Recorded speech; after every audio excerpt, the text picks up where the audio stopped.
انسحب أبطال.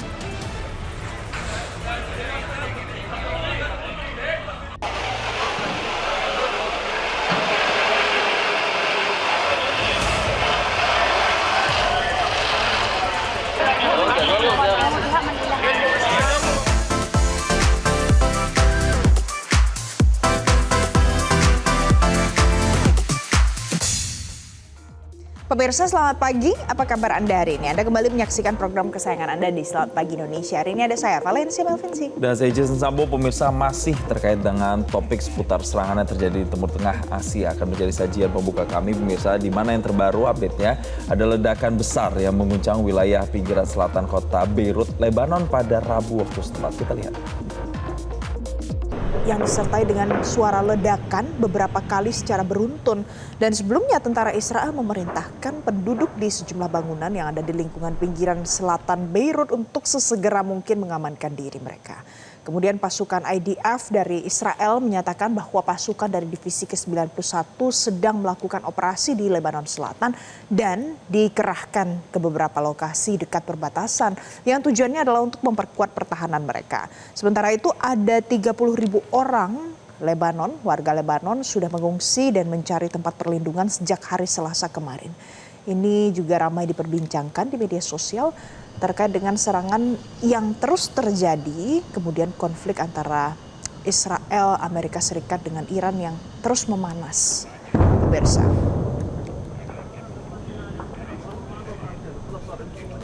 Yang juga jadi hot topic dalam negeri, pemirsa, ada sejumlah pekerja tambang dan alat berat yang terseret derasnya material vulkanik banjir lahar dingin Gunung Merapi di Magelang, Jawa Tengah.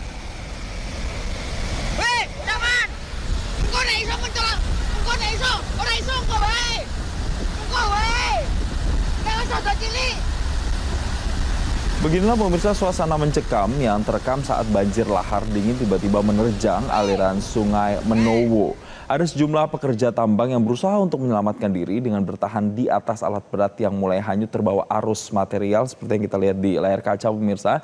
Dan tak hanya alat berat, ada beberapa unit truk pengangkut pasir yang juga dilaporkan ikut hanyut bersama dengan sejumlah orang yang tengah beraktivitas di lokasi tambang lereng Merapi. Ada satu orang helper alat berat bernama Iwan yang kemudian ditemukan meninggal dunia dalam peristiwa tersebut.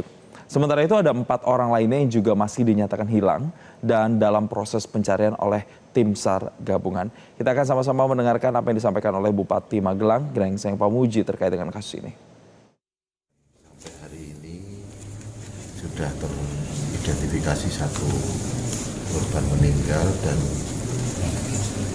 identifikasi lagi ada 4 yang belum terindikasi belum ditemukan. Korban luka-luka semuanya sudah 6.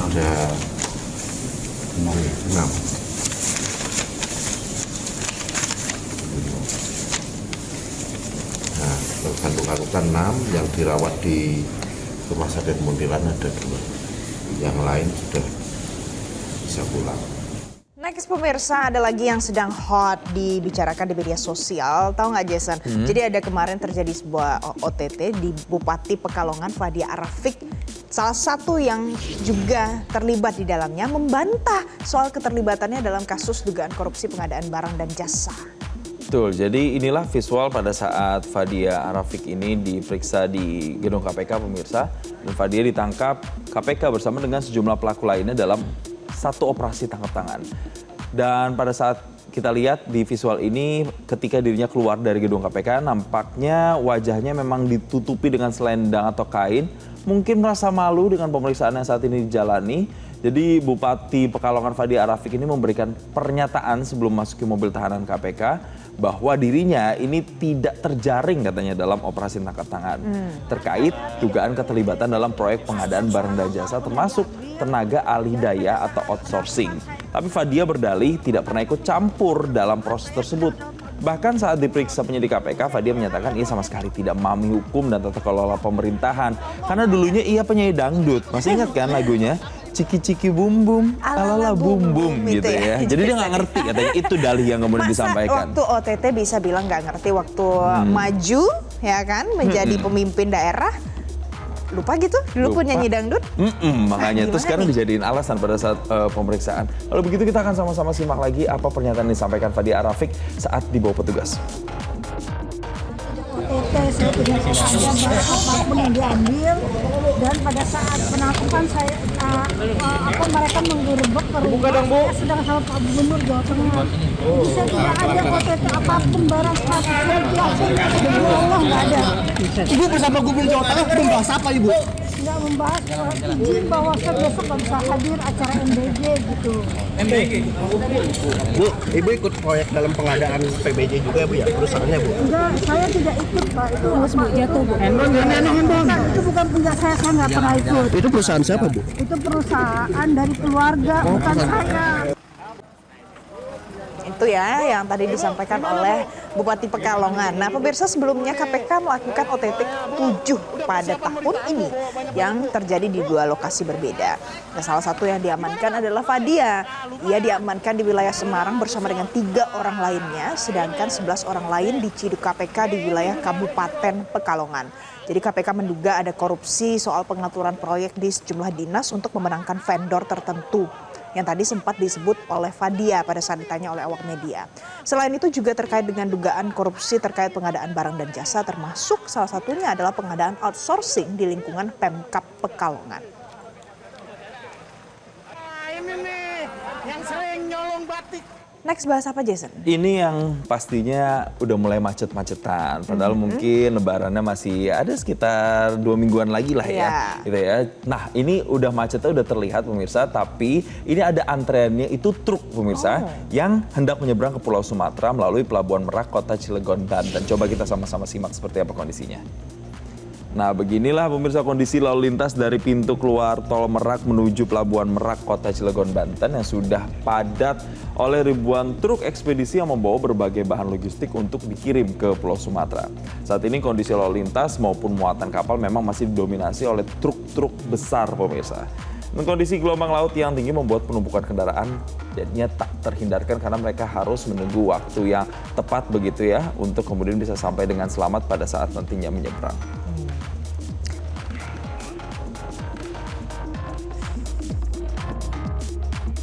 Itu tadi pemirsa ada beberapa hot topic yang kami sajikan untuk Anda pagi ini. Selanjutnya masih ada berita utama lain dalam Selamat Pagi Indonesia. Salah satunya Presiden Amerika Serikat Donald Trump yang mengatakan bahwa perang bisa berlanjut selama 4 pekan. Ya, informasinya tunggu apa lagi bersama Kakak Oma.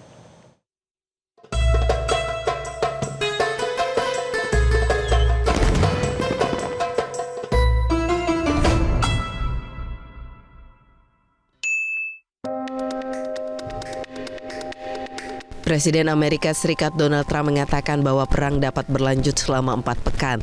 Trump mengatakan perang terus berlangsung saat ini dengan kekuatan penuh dan akan terus berlanjut sampai semua tujuan AS dan Zionis Israel tercapai. Presiden Prancis Emmanuel Macron memerintahkan kapal induk bertenaga nuklir Charles de Gaulle untuk berlayar ke Mediterania menyusul memanasnya situasi di Timur Tengah. Macron beralasan keputusan mengirimkan kapal induk ke Timur Tengah untuk melindungi warga negaranya. Polda Riau berhasil membongkar sindikat perburuan gajah Sumatera yang telah beroperasi selama 2 tahun. Operasi penangkapan dilakukan di sejumlah daerah termasuk di Kabupaten Pelelawan dan luar Riau. Usai jeda kami masih akan hadir dengan informasi keputusan Presiden Amerika Serikat Donald Trump menyerang Iran. Ini memicu perdebatan besar pemirsa. Sesaat lagi.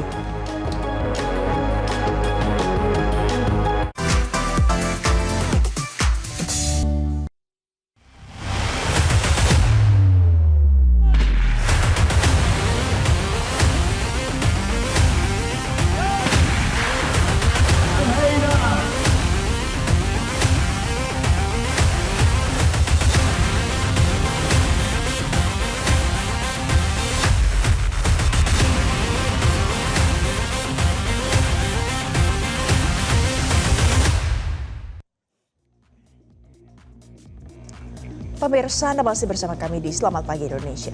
Sirine peringatan serangan udara kembali meraung di Israel setelah serangan rudal diluncurkan secara simultan dari Lebanon dan Iran memaksa warga berlindung di berbagai sudut kota. Sementara di Iran, sebuah pangkalan polisi di Teheran dilaporkan hancur akibat serangan udara di tengah gempuran berkelanjutan Amerika Serikat dan Israel. Informasinya tunggu apa lagi bersama Kata Omah.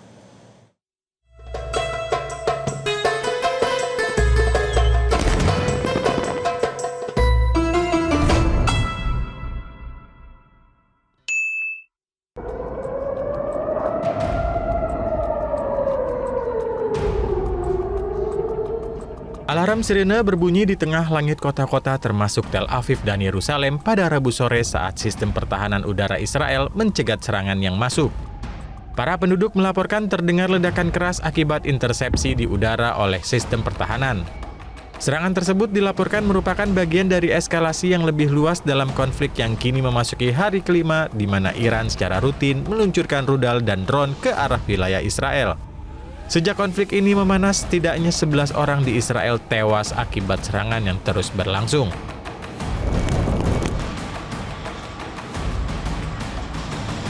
Sementara itu, pangkalan polisi di Teheran, Iran dilaporkan hancur akibat serangan udara pada Selasa di tengah gempuran berkelanjutan Amerika Serikat dan Israel terhadap wilayah tersebut.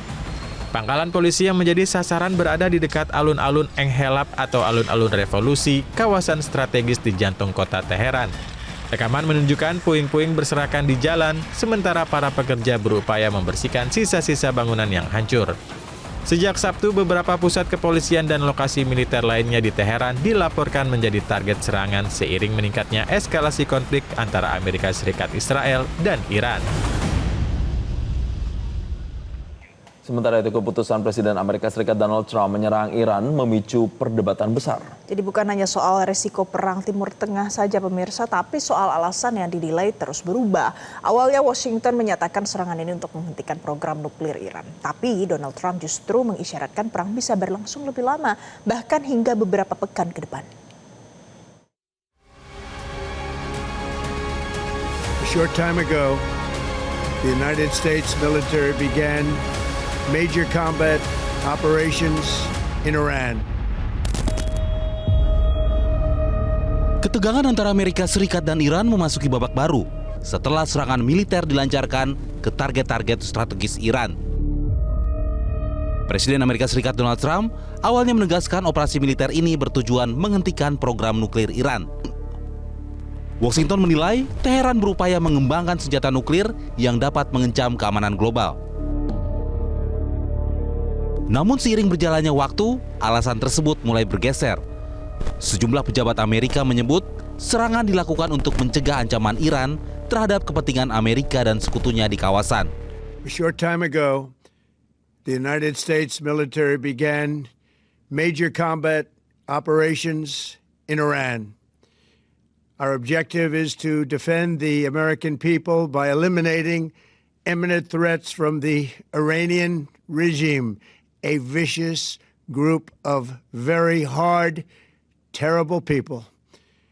Its menacing activities directly endanger the United States, our troops, our bases overseas, and our allies throughout the world. Tak hanya itu, Trump juga menyatakan operasi militer ini diperkirakan akan berlangsung 4 hingga 5 pekan.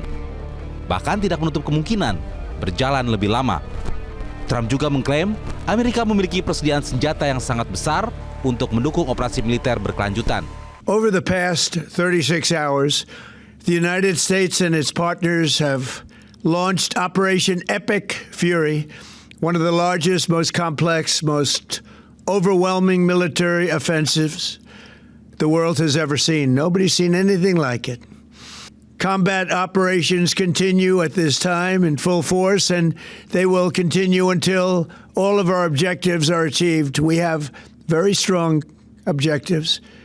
They could have done something 2 weeks ago, but they just couldn't get there. Pernyataan ini memunculkan pertanyaan besar. Apakah operasi militer ini sekadar menghentikan program nuklir Iran, atau justru bagian dari konflik yang berpotensi berlarut-larut di Timur Tengah? Belakangan, Trump juga mengaku mau bernegosiasi dengan Iran untuk menghentikan perang. Ia juga mengklaim Iran mau bernegosiasi dengan pihaknya. Membayangkan totonya nyerang gitu loh. Artinya apa? Itulah Trump. Tadi eratik lah segala macam, buat saya ya setengah sakit jiwa gitu loh. Ya, yang memang tidak bisa diduga. Artinya, loh bagaimana janji berunding, totonya saya menyerang. Janji menghormati segala macam. Yahudi itu sangat menghargai hari Sabat. Tapi dia ikut-ikutan menyerang coba. Mau nggak dia Sabat diganggu sama gangguan-gangguan di Yerusalem sana? Katakan ada demonstrasi kecil. Wah, akan sangat represif mereka. Baik. Buat saya ini kebohongan yang menyebabkan semua ini sulit diperhitungkan. Di tengah perang narasi dan serangan militer yang terus berkembang, dunia kini menanti satu hal. Apakah operasi ini benar-benar akan selesai dalam hitungan pekan atau justru menjadi awal konflik panjang baru di Timur Tengah? Sejauh mana perang ini akan meluas dan siapa saja yang akan terseret di dalamnya? Pemerintah Indonesia menyampaikan duka cita mendalam atas wafatnya pemimpin tertinggi Iran, Ayatollah Ali Khamenei. Jadi dalam keterangan diunggah akun Instagram resmi Sekretariat Kabinet Republik Indonesia, menyatakan surat resmi yang berisi belasungkawa mendalam atas wafatnya Ayatollah Ali Khamenei diserahkan langsung oleh Menteri Luar Negeri Sugiono kepada Duta Besar Iran untuk Indonesia di Jakarta, Mohammad Borojerdi.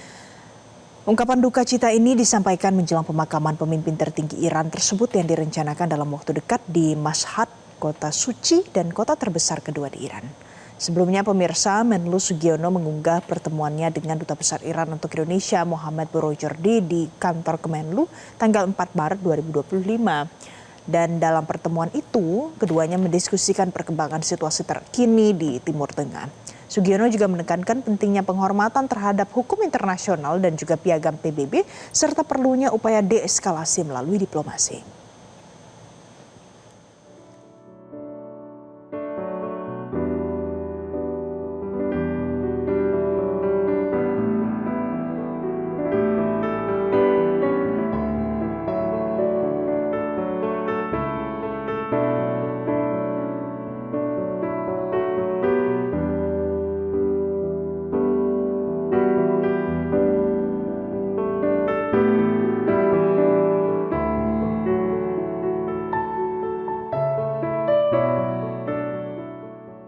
Kita menyampaikan rasa duka itu bisa lewat apa aja ya, bisa lewat media apa aja, dan saya kira ya media lewat surat lebih resmi ya. Selanjutnya pemirsa, saya ajak Anda untuk kita lihat bagaimana situasi terkini pagi hari ini waktu Indonesia di Iran. Saat ini ada jurnalis Metro TV Ismail Amin langsung dari KOM Iran. Ismail, jadi bagaimana situasi terkini di sana? Ya, selamat pagi. Tadi malam rencananya disebutkan akan ada prosesi penghormatan jenazah di Musalla Tehran, jenazah Ayatollah Said Ali Khamenei, namun kemudian dibatalkan, mungkin pertimbangan keamanan, karena serangan sampai tadi malam di Tehran masih berlangsung. Kalau kami sendiri di Kota Qum, semalam kami tidak mendengarkan suara ledakan, tidak sebagaimana malam-malam sebelumnya. Namun meski demikian, ketika dikatakan acara dibatalkan, masyarakat tetap turun ke jalan, tetap berkumpul di alun-alun kota, tetap berkumpul di masjid-masjid, mengadakan majelis duka, mengenang Ayatollah Said Ali Khamenei dan menyatakan duka cita mereka. Dan ini akan berlangsung sampai pemakaman berlangsung pada hari Sabtu nanti. Jadi di tengah adanya gelombang serangan, ada ledakan di mana-mana, masyarakat Iran tetap melakukan pawai, tidak menunjukkan adanya kekhawatiran. Jadi bisa dikatakan kondisi tetap terkendali meski ada peningkatan kewaspadaan, terutama himbauan dari pemerintah kepada masyarakat. Ya, Ismail, kalau kita melihat kan sekarang pemimpin tertingginya ini juga sudah dipegang atau sudah diampu oleh anak dari Ali Khamenei. Apakah sudah ada pernyataan resmi spesifik himbauan seperti apa yang disampaikan oleh pemimpin tertinggi untuk warga yang ada di Iran? Ya, sebagaimana sering disampaikan oleh pemerintah Iran, bahwa untuk mengambil berita harus bersumber dari media resmi Iran. Sampai sekarang media resmi Iran, terutama di TV nasional Iran, itu belum ada pengumuman sama sekali mengenai pengangkatan Sayyid Mujtaba Khamenei. Sementara saya sendiri melihat berita-berita yang beredar, terutama di Indonesia, sudah ada pengangkatan, sudah ada disebutkan total suara yang didapat. Sementara di Iran sendiri itu sama sekali belum bisa diklarifikasi, belum ada media resmi yang menyampaikan bahwa Majelis Khubrogon telah menetapkan salah satu figur, utamanya putra dari Ayatullah Ali Khamenei sendiri, yaitu Sayyid Mujtaba Khamenei.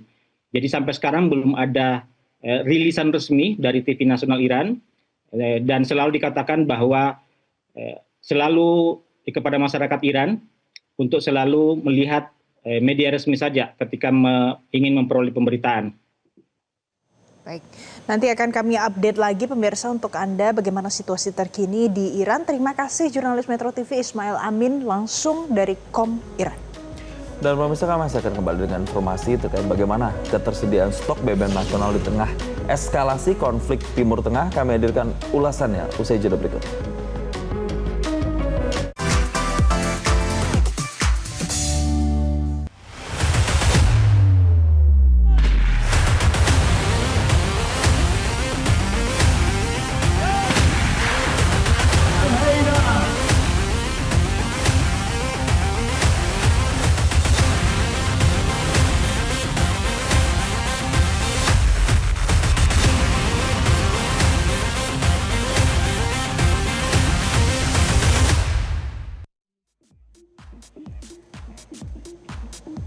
Pemirsa, di tengah eskalasi konflik di Timur Tengah yang memanas, pemerintah memastikan cadangan energi Indonesia terpantau masih cukup untuk 23 hari ke depan sesuai dengan standar minimum nasional.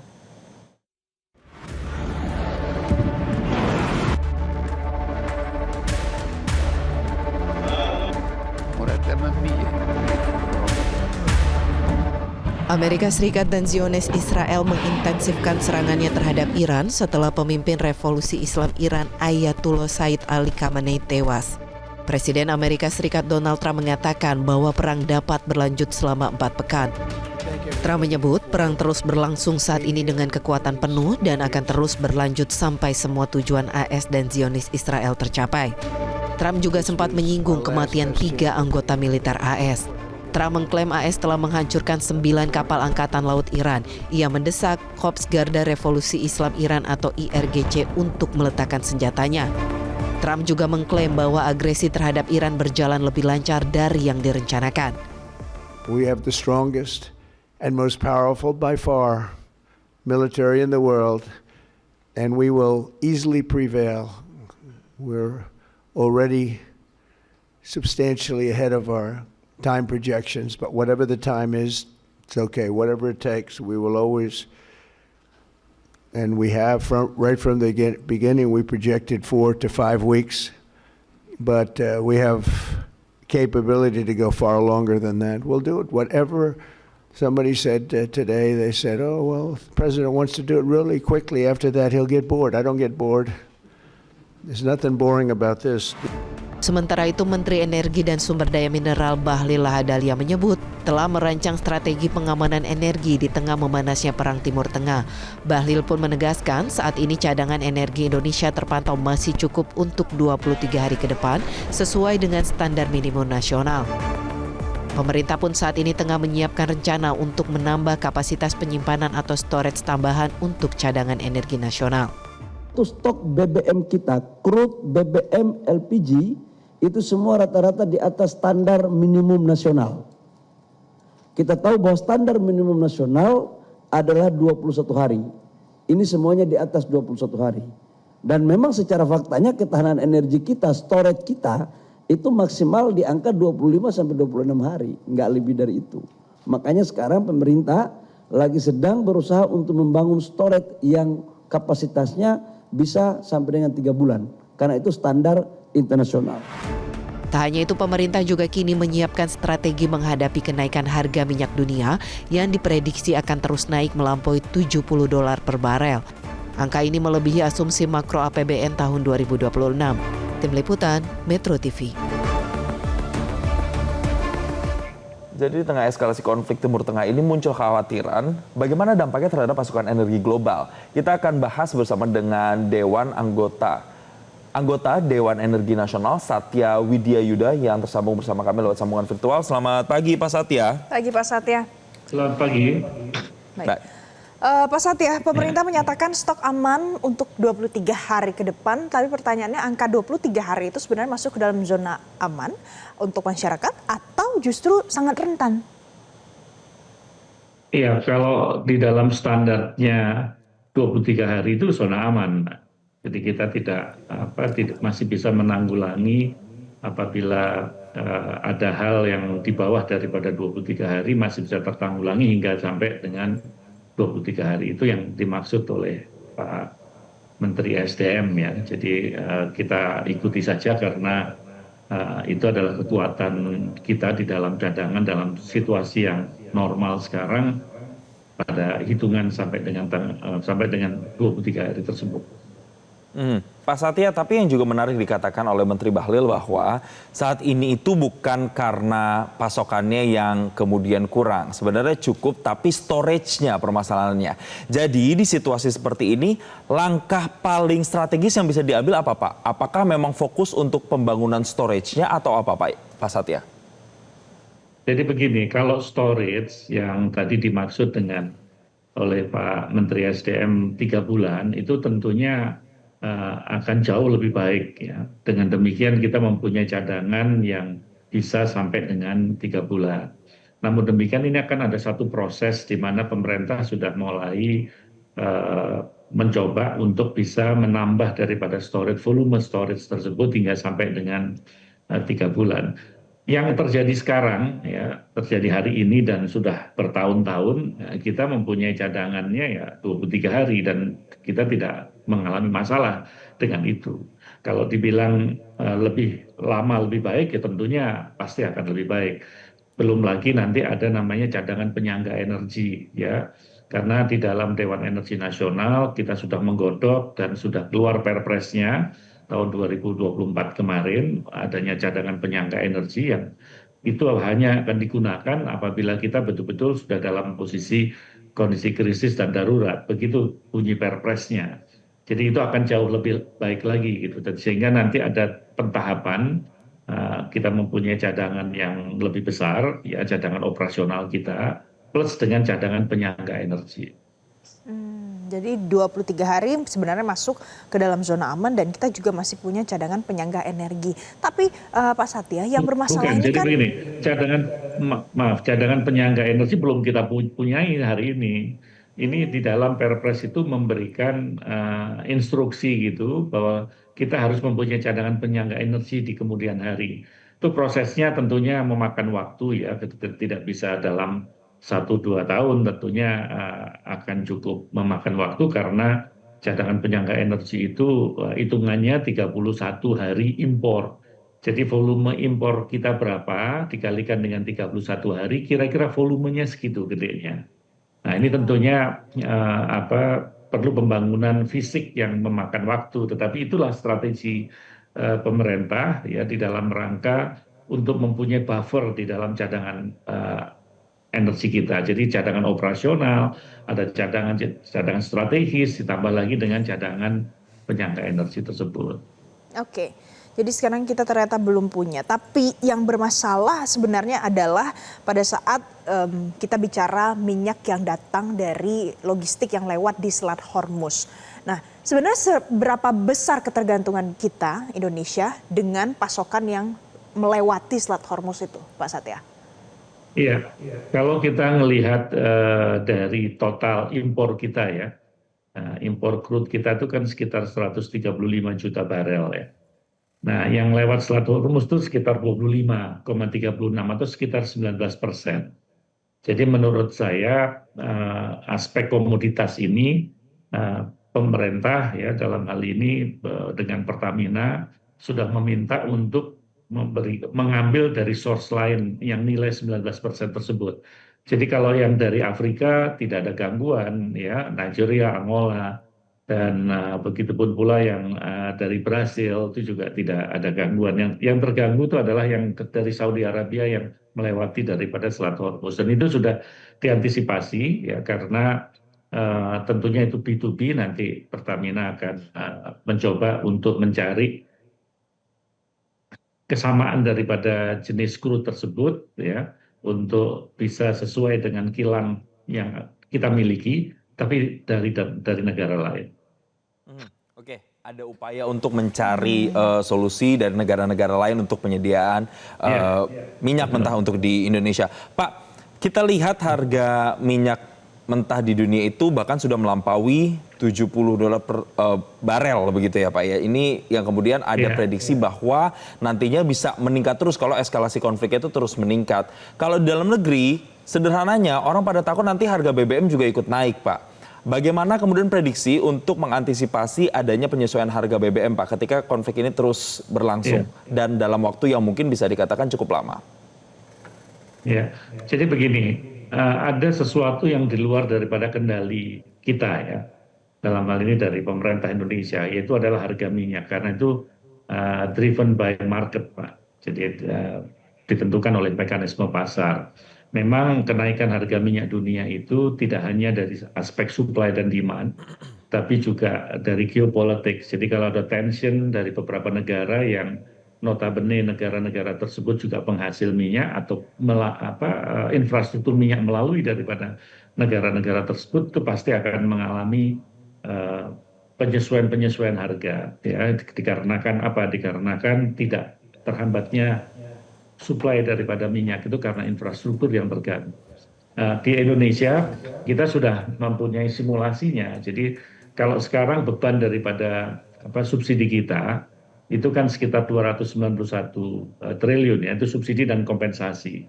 Itu dengan asumsi kurs kita 16.500 ya, ICP kita sekitar 70 US dollar per barel. Itu sudah memakan uang sekitar 291 triliun.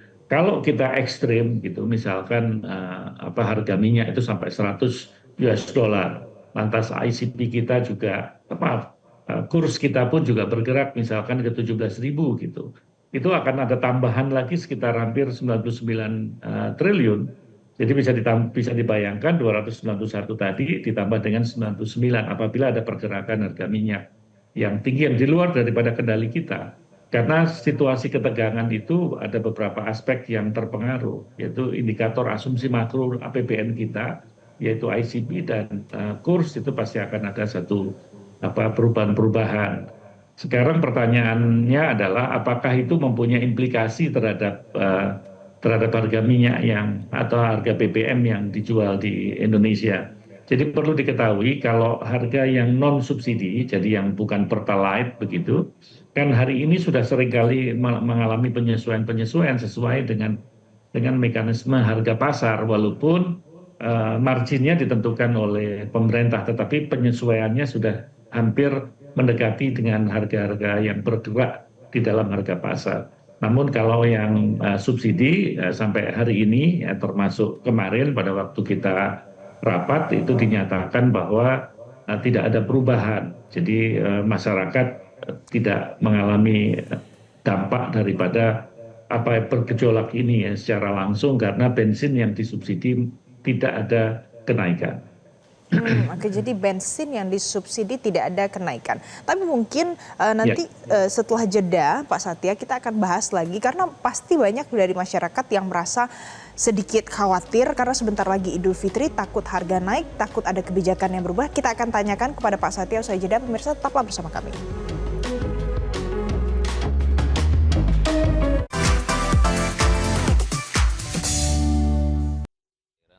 Iya, karena kita kan memang ya sehari-hari kita menggunakan BBM itu, ya kan. Ya apalagi nih menjelang mau Idul Fitri, ya kan, Lebaran, orang pada mudik, kemungkinan ya kekhawatirannya takutnya di tempat-tempat pengisian SPBU nanti terjadi langka BBM kan. Ya tentu saja sebagai warga negara yang baik kita tentu berharap pemerintah pasti punya alternatif solusi terbaik untuk mengatasi kemungkinan terjadinya kelangkaan BBM. Nah kita sebagai pengguna BBM yang hampir setiap hari kita pakai, ya tentu kita harus melakukan antisipasi juga ya. Misalnya beralih menggunakan kendaraan umum, transportasi umum, menggunakan seefisien mungkin kendaraan yang kita punya. Mungkin kedepannya juga jadi alternatif pakai kendaraan yang non BBM. Nah, sangat khawatir ya Mas, karena kita kan buat ibu-ibu juga BBM ngaruh nih Mas buat pemudik nanti. Semakin susah kan semakin mahal juga pastikan pemasokannya. Kekhawatiran itu sih Mas, lebih jadi agak harga bahan pokok ya? Ya betul, harga pokok juga mudah-mudahan jangan naik ya Mas ya. Itu tadi pemirsa, ada beberapa pernyataan yang disampaikan oleh warga berkaitan dengan BBM dan juga sebentar lagi akan Idul Fitri. Kita akan tanyakan lagi ke Pak Satya. Pak Satya masih tersambung Pak Satya. Jadi kekhawatiran warga adalah soal kalau seandainya nanti waktu mudik entah ada BBM langka atau BBM menjadi mahal, antrian panjang. Walaupun tadi Anda mengatakan kalau BBM subsidi sudah pasti harganya tidak naik. Tapi kalau seandainya perlu antisipasi, apa yang dilakukan pemerintah?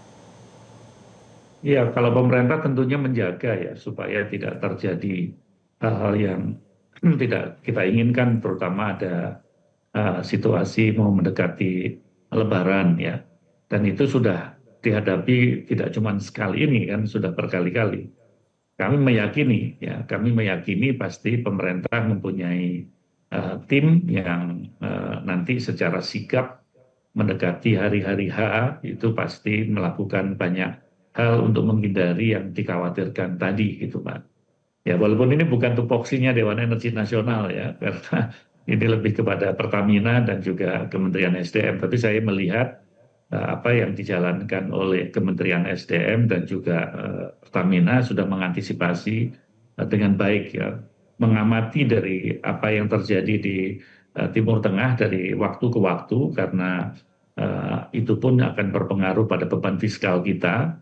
Dan pemerintah tentunya juga sudah menghitung ya berapa dampaknya apabila ada satu kenaikan ICP tadi sekitar $1 ke atas, itu juga mempengaruhi pendapatan kita, itu sudah disimulasikan. Jadi kebetulan Kementerian Keuangan yang juga anggota Dewan Energi Nasional di dalam rapat tersebut juga sudah memberikan satu gambaran gitu. Nah, dengan demikian kita bisa melihat bahwa beban fiskal juga dihitung ya, dan tentunya nanti dampaknya terhadap harga yang BBM yang ada pada masyarakat. Jadi kita sudah melihat dalam perspektif yang lebih luas karena ini menyangkut masalah BBM. Baik, sudah dilihat, sudah diprediksi dan sudah diupayakan beberapa antisipasi, mengingat bahwa saat ini eskalasi konflik terus meningkat. Semoga ini juga bisa kemudian tidak memberikan dampak yang memberatkan untuk masyarakat Indonesia, terutama jelang Idul Fitri. Terima kasih Pak Satya Widya Yuda, anggota Dewan Energi Nasional, telah bergabung bersama kami di Selamat Pagi Indonesia. Terima kasih Pak Satya.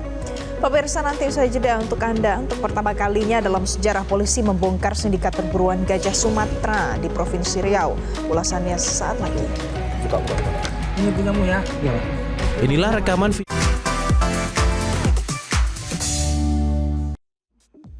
Anda kembali bersama kami pemirsa, dan kembali kami lanjutkan informasi ini terkait dengan untuk pertama kalinya dalam sejarah polisi membongkar sindikat perburuan gajah Sumatera di Provinsi Riau. Dan belasan pelakunya sudah ditangkap mulai dari hulu sampai hilir, dari penunjuk lokasi gajah sampai penadah gading gajah. Pelaku meraup ratusan juta rupiah dari perdagangan gading gajah. Buka. Ini punyamu ya. Iya Pak. Inilah rekaman video penangkapan sindikat pemburuan gajah Sumatera oleh jajaran Polda Riau. Pelaku dituduh terlibat dalam pembunuhan gajah yang bangkainya ditemukan tanpa kepala pada awal Februari 2026. Gajah ditemukan mati tanpa kepala di areal konsensi perusahaan bubur kertas di Kabupaten Pelalawan Riau. Dari hasil penyelidikan terungkap kalau gajah yang berusia sekitar 40 tahun ini ternyata dibunuh oleh sindikat perburuan satwa liar dengan cara menembaknya. Hanya butuh waktu sekitar 1 bulan, polisi pun berhasil mengungkap para pelakunya yang berada dalam satu jaringan. Sebanyak 18 orang telah dijadikan sebagai tersangka dan 15 diantaranya telah ditangkap di berbagai daerah termasuk di Pulau Jawa. Para tersangka memiliki beragam peran di lapangan. Ada sebagai eksekutor yang menembak dan memotong kepala gajah, pemodal, penadah, perantara penadah, hingga penjual senjata api ilegal. Yang lebih sadis lagi, komplotan pemburu gading gajah ini diduga sudah beberapa kali beraksi di Riau dengan modus menembak mati gajah. Dari sindikat ini kita bisa mengungkap ada 8 kasus yang dilakukan di 2024, 4 kasus. Dibunuh gajah dengan cara ditembak. 2025 ada 4 kasus ditembak juga. Dan ternyata setelah dilakukan penyisiran dan olah TKP kembali, itu masih ditemukan sisa-sisa tulang belulang di TKP-nya. Yang baru kali ini sepanjang sejarah di Provinsi Riau kita bisa melakukan pengungkapan dari hulu sampai ke hilir. Polda Riau masih memburu 3 tersangka lainnya yang sudah masuk dalam daftar pencarian orang atau DPO. Mereka berperan sebagai penembak dan pemotong kepala gajah serta penadah gading. Dari hasil perburuan, mereka diketahui dijual ke Solo, Jawa Tengah untuk dijadikan pipa rokok. Para pelaku meraup keuntungan bervariasi, mulai dari puluhan hingga ratusan juta rupiah untuk setiap gading. Sementara untuk pengecer pipa rokok bisa mendapatkan keuntungan antara Rp200.000 hingga Rp500.000 per pipa rokok. Dari Pekanbaru Riau, Fitra Astri Rama, Metro TV. Pemirsa, gajah Sumatera yang menjadi salah satu penguasa hutan Sumatera jumlahnya saat ini kian merosot. Populasinya tidak hanya menurun akibat luasan hutan yang semakin menyempit, tapi juga karena banyak diburu manusia. Gajah dibunuh lalu gadingnya diambil dan bangkai gajah ditinggalkan begitu saja. Setelah kasus demi kasus tak pernah terungkap, komplotan pemburu gading gajah kini kena batunya pemirsa. Di mana polisi gantian memburu para pemburu gajah ini dan menangkap mereka.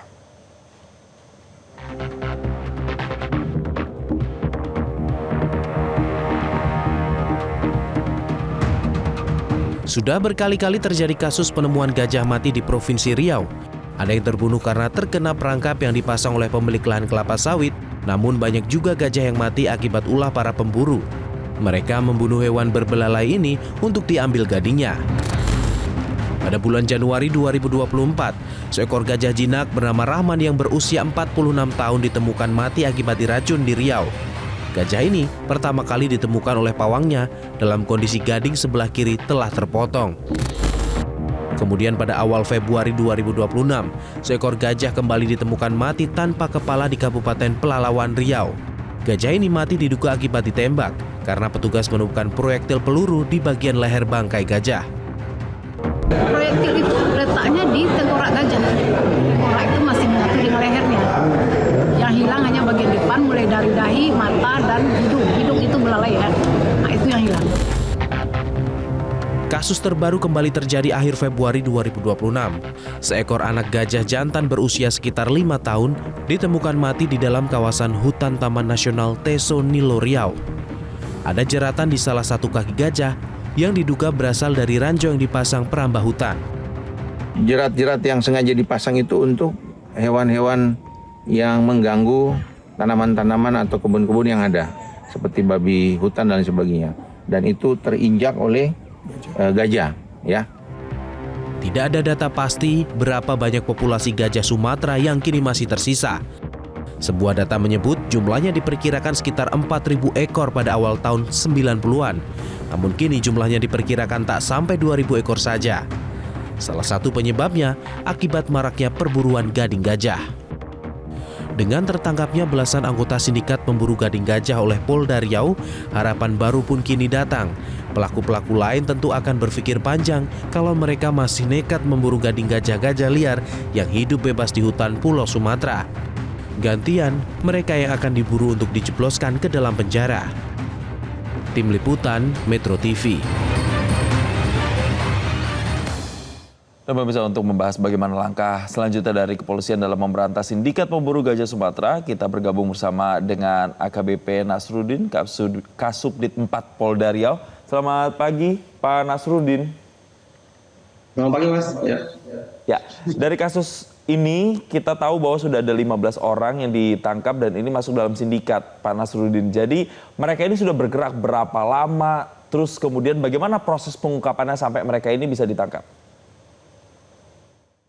Terima kasih Mas. Perlu kami sampaikan bahwa pengungkapan terkait masalah perburuan satwa liar gajah ini itu berawal dari tanggal 2 Februari 2026 di desa Lubuk Kembambunga, Kecamatan Ukui, Kabupaten Pelalawan, ditemukan seekor gajah Sumatera dalam kondisi mati. Kemudian kondisi gajah tersebut udah membusuk, kemudian bagian kepala terpisah dan kedua gading hilang. Kemudian Bapak Kapolda Riau membentuk tim untuk melakukan pengejaran terhadap pelaku, terdiri dari Krimsus, kemudian Krimum, dan Polres Pelalawan sendiri. Sehingga yang telah kami lakukan adalah pertama melakukan olah TKP, kemudian melakukan nekropsi oleh BKSDA terhadap bangkai gajah tersebut. Kemudian dapat disimpulkan bahwa gajah ini terlebih dahulu ditembak sebelum kepala dipotong dan gadingnya diambil. Kemudian berdasarkan hasil penyelidikan, menggunakan metode scientific crime investigation, itu dengan menggabungkan hasil olah TKP, hasil nekropsi, kemudian analisa GPS polar, kemudian lab digital forensik, serta uji balistik, sehingga penyidik memperoleh alat bukti dan melakukan penangkapan terhadap 15 orang tersangka. Perlu kami jelaskan bahwa 15 orang tersangka tadi itu terdiri dari 8 orang tersangka yang ada di Riau dan Sumatera Barat. Dengan perannya masing-masing, ada yang melakukan penembakan terhadap gajah, ada yang memotong gading, ada penadanya, ada penyedia senjata api, kemudian ada yang menjadi transaksi jual beli gading di daerah Sumatera dan ke daerah Jakarta. Kemudian untuk daerah jaringan luar daerah, sudah kami amankan ada 7 orang dengan peran masing-masing, ada yang jadi perantara, kemudian ada penada, sampai di daerah Sukoharjo kita amankan ada 63 pipa rokok yang terbuat dari gading, yang di mana bahannya ini dari gading gajah yang tanggal 2 Februari. Pak Nasruddin, jadi ini sudah ditangkap ada 15 orang, tapi karena ini sindikat, jadi sudah berapa lama, berapa tahun lamanya sindikat ini beroperasi seperti ini, Pak Nasruddin? Jadi untuk berdasarkan hasil keterangan tersangka yang sudah kami amankan atas nama RA, ini berawal dari hasil penyelidikan tanggal 2 Februari 2026. Setelah lakukan pemeriksaan, ada 9 kejadian. Ada 9 kejadian terdiri dari tahun 2024 ada 2 kejadian, kemudian untuk tahun 2025 ada 6 kejadian, dan 1 kejadian atau 1 TKP di tahun Februari 2026. Oke, Pak, sampai dengan saat ini kami dapat informasi juga bahkan masih ada yang masuk dalam daftar pencarian orang, Pak, masih dicari sampai dengan saat ini. Ini update-nya sampai dengan saat ini seperti apa? Jadi terkait masalah DPO, memang ada 3 orang. Identitas sudah kami dapat, termasuk juga posisinya, di mana 3 orang ini sangat vital dia perannya, itu di mana ada selaku penembak, kemudian yang ada di Jawa selaku peran penada gading. Insya Allah nanti waktu dekat kami akan bisa tangkap DPO tersebut. Baik, Pak, berarti tadi Anda katakan sudah dari Riau, kemudian dari Sumatera Barat, bahkan sampai ke Sukoharjo. Ini kan satu sindikat. Nah, apakah polisi menemukan ada kemungkinan sindikat lain yang juga melakukan hal yang serupa, Pak Nasruddin? Kalau melihat terkait masalah sindikat lain, ini masih sama dengan ada residivis atas nama FA. Ini residivis tahun 2015 yang kami ungkap juga tahun 2015 kemarin. Dan residivis ini melakukan lagi penadahan terhadap Gading Gajah di tahun 2026. Jadi bisa disimpulkan bahwa dari 2015 sampai 2026 tidak ada sindikat lain. Jadi hanya atas nama FA ini, karena FA ini perannya sangat penting, di mana dia yang merekrut masyarakat tempatan, kemudian diajari cara menembak, berburu, kemudian hasil berburuannya berupa gading nanti akan dibeli oleh yang bersangkutan. Oke, Pak Nasruddin, yang juga mungkin masyarakat ingin tahu sebenarnya dari hasil transaksi yang mereka sudah lakukan selama ini oleh para sindikat ini, mereka ini berapa dapat keuntungannya dari penjualan gading gajah ini, dan apa antisipasinya supaya kejadian serupa tidak terulang lagi, Pak Nasruddin? Ya. Jadi terkait masalah keuntungan, ini keuntungannya bertahap. Contoh, untuk yang pelaku yang memburu, keuntungan yang diperoleh dari hasil penjualan gading gajah itu 5 juta per kilo. 5 juta per kilo, di mana pada saat 2 Februari 2026 berat gading gajah itu kurang lebih 7,6, sehingga keuntungan yang diperoleh oleh pemburu adalah 38 juta.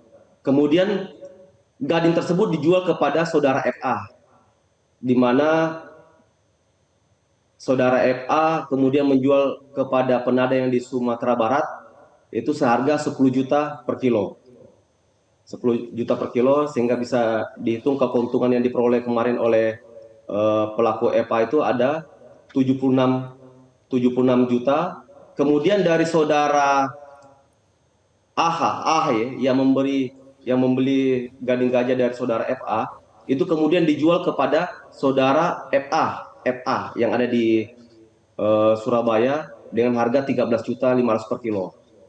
Kemudian dari saudara FA kemudian menjual kepada saudara HA yang ada di Sukoharjo seharga 17 juta per kilo. Jadi memang bisa dihitung keuntungan yang diperoleh pelaku dari melakukan penembakan, kemudian penada yang ada di Pekanbaru, kemudian penada yang ada di Sumatera Barat sampai di Jawa Timur, sampai di Sukoharjo. Mudah-mudahan nanti pihak kepolisian bisa sesegera mungkin mengusut siapa lagi yang berpotensi melakukan tindakan keji seperti ini. Tapi terima kasih Pak Nasruddin karena sudah bergabung bersama kami pagi hari ini di Selamat Pagi Indonesia. Dan pemirsa, usai jeda berikut kami akan kembali dengan informasi DPP Partai Nasdem menggelar safari Ramadan untuk memperkuat silaturahmi. Sesaat lagi kami hadirkan informasi yang terakhir.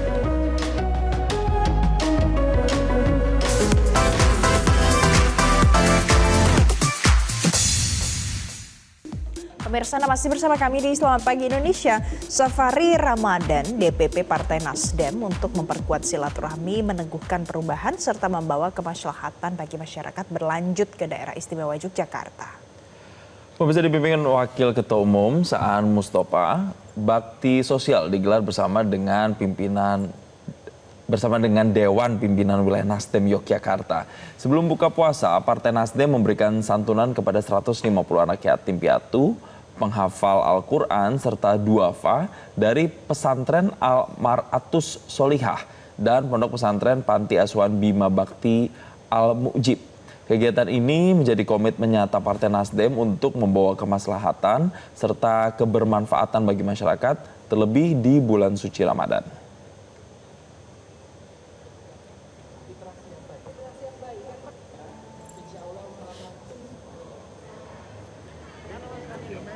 Kegiatan berlanjut ke konsolidasi internal bersama jajaran pengurus Dewan Pimpinan Wilayah dan DPD Nasdem DIY 5 kabupaten kota. Dalam diskusi bersama, Saan Mustafa menegaskan target dari Ketua Umum Surya Paloh adalah 100 kursi DPR RI. Ia mengapresiasi DPD Gunung Kidul yang menjadi pimpinan DPRD dengan 8 kursi. Meski begitu, ia meminta struktur yang kuat dengan keterwakilan maksimal di tingkat provinsi maupun kabupaten kota. Kita akan melakukan konsolidasi yang lebih dalam lagi, DPW untuk sampai di tingkat kecamatan, DPD tingkat kelurahan, dan tentunya yang ketiga adalah melakukan talent scouting terhadap calon anggota legislatif, baik provinsi maupun kabupaten kota. Ini salah satu upaya kita agar di 2029 yang akan datang, Nasdem DIY itu bangunannya utuh dan proporsional, sehingga tidak hanya kokoh di atas, tapi juga di tengah dan di bawah kokoh, sehingga akar Nasdem di DIY itu menjadi sangat kuat. Saya sudah meyakini bahwa berbasis dusun lah itu yang lebih efektif dari cara-cara yang lain. Nah, caranya apa? Bagaimana kita memberikan empati, perhatian kepada setiap dusun. Kita ke informasi berikutnya, pemirsa. 1 minggu jelang operasi ketupat 2026, sejumlah persiapan dilakukan oleh Korlantas Polri. Di antaranya ada jalur yang menjadi titik rawan kemacetan, kemudian ada skenario mengurai arus agar tidak terjadi penumpukan, pemirsa. Nah, jalur tol, arteri, serta tempat wisata jadi titik perhatian dalam arus mudik dan arus balik Lebaran tahun ini. Termasuk rest area, kemudian bottleneck, serta gerbang tol dan persimpangan yang rawan macet.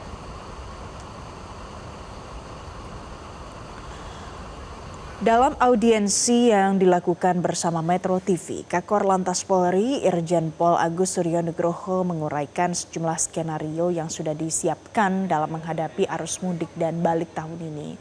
Hampir sama seperti tahun sebelumnya, mulai dari kontraflow hingga one way sepenggal dan one way nasional.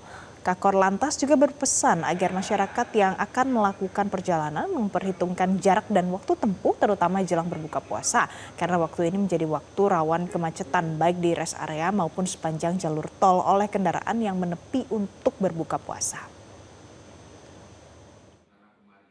Operasi ketupat tahun ini bukan hanya di bidang lalu lintas, bukan hanya mengamankan arus mudik dan arus balik, tetapi negara hadir, Polri hadir, memastikan menjaga momentum sosial dan spiritual untuk memastikan rangkaian bulan suci Ramadan, Idul Fitri, dan bahkan hiruk pikuk mudik dan balik harus aman. Aman dari sisi kriminalitas, aman dari sisi Kamsel Lita Perantara. Pemirsa, Menteri Koordinator Bidang Politik dan Keamanan Jenderal TNI Purnawirawan Djamari Caniago melakukan kunjungan dan pemantauan di Bandar Udara Internasional Yogyakarta dan Stasiun Kereta Api Yogyakarta. Kunjungan ini untuk memastikan pelaksanaan arus mudik dan balik dapat berjalan dengan lancar dan aman. Djamari turut melakukan pengecekan di sejumlah fasilitas layanan, dan dalam kunjungannya Menko Djamari meminta agar pelayanan di bandara dilakukan dan dipersiapkan dengan baik. Menurutnya, jika ada maskapai yang ingin membuka penerbangan selama 24 jam, maka harus dilakukan. Menko Djamari meminta agar PT KAI berkomunikasi dengan Forkopimda, khususnya Pemda, TNI, dan Polri untuk menjamin kelancaran tugas melayani masyarakat. Ia meyakini seluruh pegawai yang bekerja di bandara dan stasiun mampu melaksanakan tugas dengan baik, karena ini adalah bentuk dedikasi untuk kepentingan rakyat dan kelancaran arus mudik nanti. Dan saya melihat kesiapan dari bandara untuk menerima para pendatang maupun yang berangkat dalam rangka liburan Lebaran, itu semuanya sudah siap, semuanya sudah terpadu. Sampai dengan saat ini saya sekarang naik kereta api dari stasiun dari bandara menuju ke stasiun Tugu. Semua dikerjakannya sudah bagus, perencanaan sangat bagus dan sangat teliti. Saya hanya menekankan persoalannya adalah untuk selalu memberikan pelayanan terbaik kepada para penumpang. Informasi tadi, pemirsa, mengakhiri jumpa kita pagi ini. Saya Valencia Melvinsi. Dan saya Jason Sambo pamit, terima kasih dan sampai jumpa.